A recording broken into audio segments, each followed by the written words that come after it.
everyone. Hello Pisces, Cancer, Scorpio. Welcome sa aking Chuck Tarot and Chucky Mag. Today's message po yung ano po yung Angel's Guide message for you. I hope receive you guys. If not, maybe next time, we'll resonate for you. Pawang gabay lamang po ito na sa taas ng ating pagtiwala sa ating Panginoon. Pwede po ma-resonate, ma-course with you guys. Welcome po sa aking channel at be open-minded sa aking mga readings.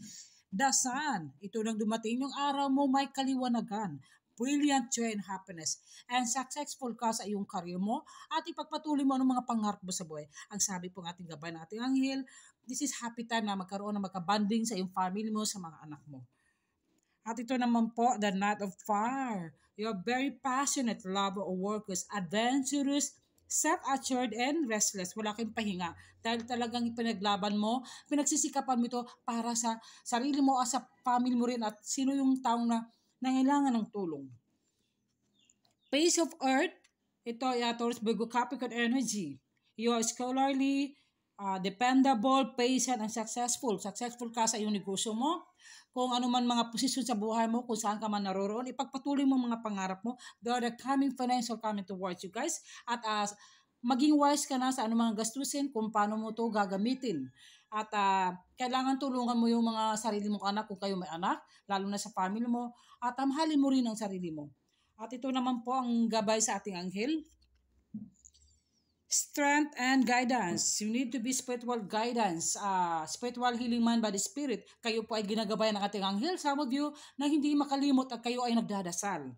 At kayo ay huwag mawalan ng pag-asa.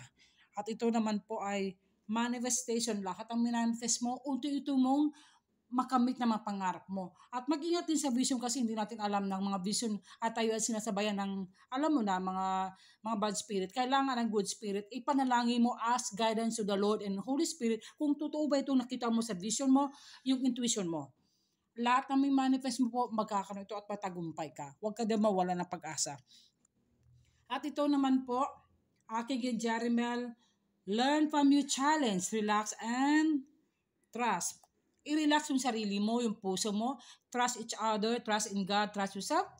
Pero bago ka mag-trust each other, kakilala mo mabuti kung trusted ba itong tao na ito.